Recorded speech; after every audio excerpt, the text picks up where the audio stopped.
Le mimosa est du genre Acacia. Il appartient à la famille des mimosées et se cultive sur une terre acide.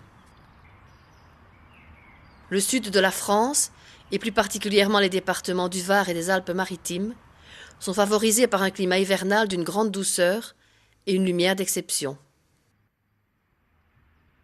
Dans le Var, le mimosa est intimement lié à la ville de Bormes.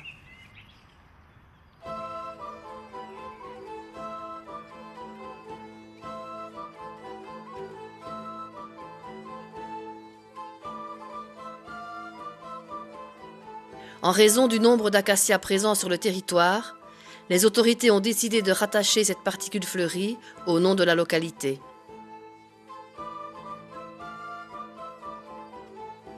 De la corniche des Maures au massif du Tanneron, en passant par la corniche de l'Estérel, pentes, vallons, collines et jardins se couvrent de fleurs jaunes d'or.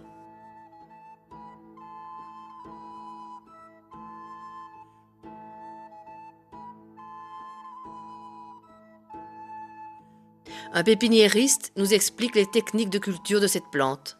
Je suis horticulteur, producteur, collectionneur de mimosas. Ces mimosas nous sont arrivés dans les années 1830-1850 par des riches hivernants anglais. Et à ce moment-là, ils ont mis en place des mimosas qui se sont retrouvés avec une nature de sol favorable et qui fait que ces mimosas, petit à petit, avec le vent, la main de l'homme, se sont propagés sur toute la côte. Ceci dit, c'est une fleur qui reste malgré tout très éphémère.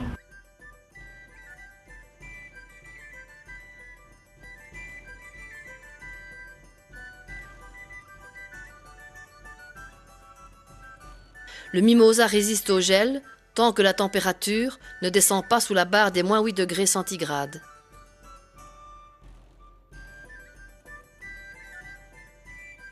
Dans les régions où la température descend sous ce niveau, on cultive le mimosa en pot.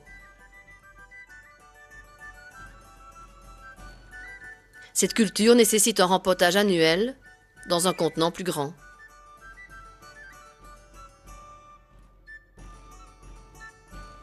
Créer un bouquet ou élever un arbuste d'ornement impose un choix différent de plants de mimosa. L'abondance et la délicatesse de leurs fleurs sont unanimement appréciées.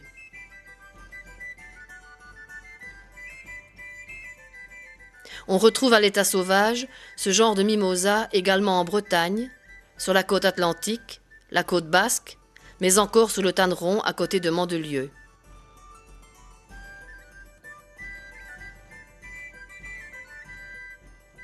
La culture de cette plante, dont la croissance est extrêmement rapide, est possible partout suivant la douceur du climat, comme dans le département du Var.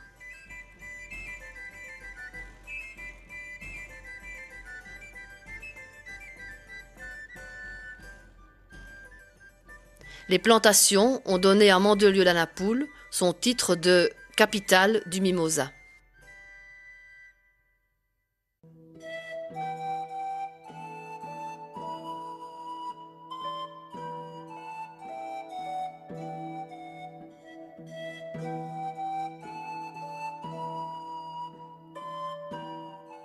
Inévitablement, le mimosa est source d'inspiration pour les commerçants et les artistes locaux.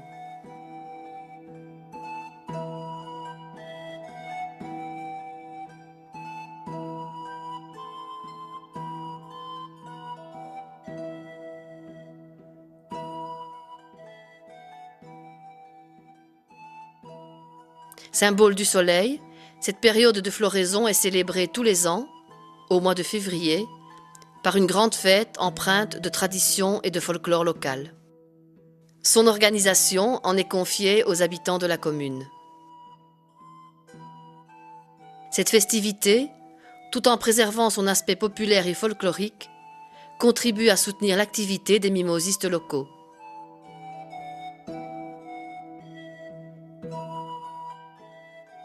Le tressage méticuleux des branches autour des sujets est réalisé selon un thème choisi.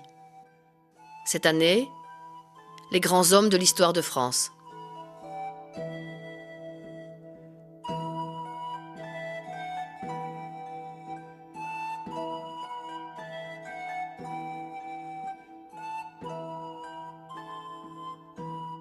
La confrérie du mimosa s'attache à faire vivre la tradition et souhaite que le mimosa devienne un brin d'amitié entre les peuples de tous les continents.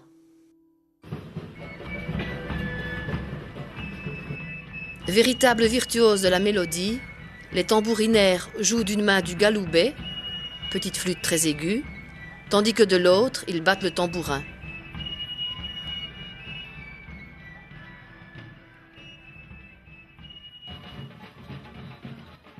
Le corso du mimosa, relancé en 1996, est aujourd'hui un des événements hivernaux phares de la Côte d'Azur.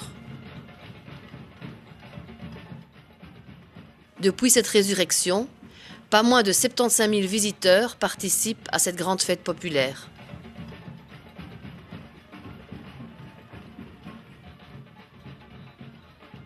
Et à ce propos, les papillons multicolores sont attirés, tout comme nos yeux, par ces fleurs délicates.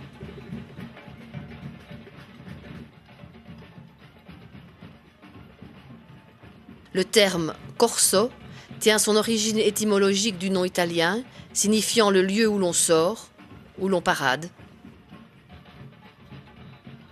Dès le XIIe siècle, les nobles avaient coutume de sortir leurs carrosses sur l'avenue principale. Cette habitude, venant du sud de la France, abandonnée à la Révolution, est reprise au début du XXe siècle.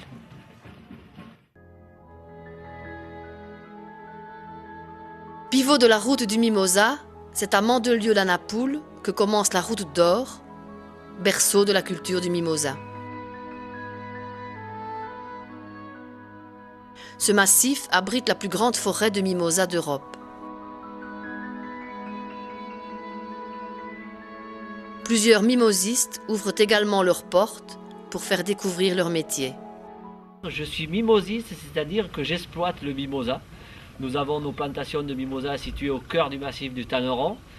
Nous exploitons une superficie de 8 hectares et une saison de mimosa s'étale des alentours de Noël jusqu'à fin février, début mars. Le travail du mimosiste consiste à couper des branches de mimosa et à les exporter dans le monde entier. Nous travaillons avec une pièce qui s'appelle une forcerie, c'est-à-dire c'est une pièce qui va nous servir à accélérer la floraison naturelle du mimosa. On chauffe entre 20 et 22 degrés et on a 95% d'humidité. On a 4 variétés de mimosa pour la récolte, Mirandole, Gaulois, Rustica et Petit Vert. On travaille en mimosa demi-épanoui, c'est-à-dire du mimosa qui est coupé dans nos plantations et qui est expédié dans des seaux en plastique avec un produit de conservation. Et on travaille en mimosa vert, c'est-à-dire mimosa tout à fait non épanoui, qui lui va arriver chez les particuliers et avec une notice explicative, ces gens-là vont faire fleurir le bouquet de mimosa chez eux, avec de l'eau à 60 degrés, en retaillant les tiges, enfin, tout est expliqué au dos du sachet.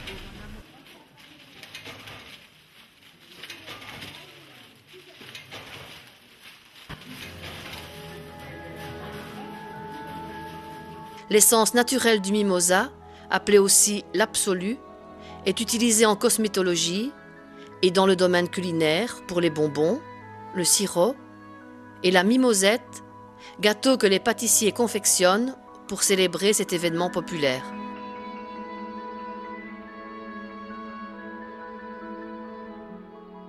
Les différentes parfumeries de Grasse utilisent également les huiles essentielles de mimosa pour l'élaboration de leurs parfums.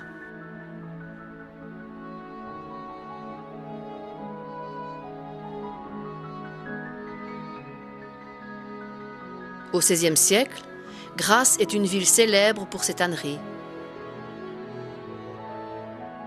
Pour masquer l'odeur du cuir, les tanneurs grassois se servent des essences naturelles des fleurs qui font le charme de la région et qui deviendront une source de richesse pour la cité.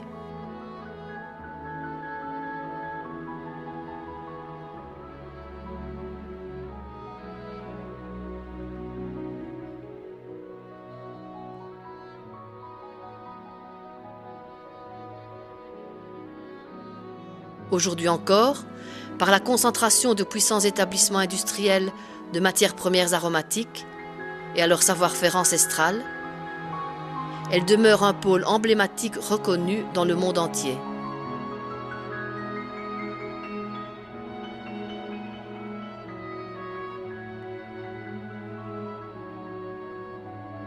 En 2007, les villes de cette étape ont déposé le nom route du Mimosa, afin d'assurer une reconnaissance et une qualité des produits offerts aux visiteurs.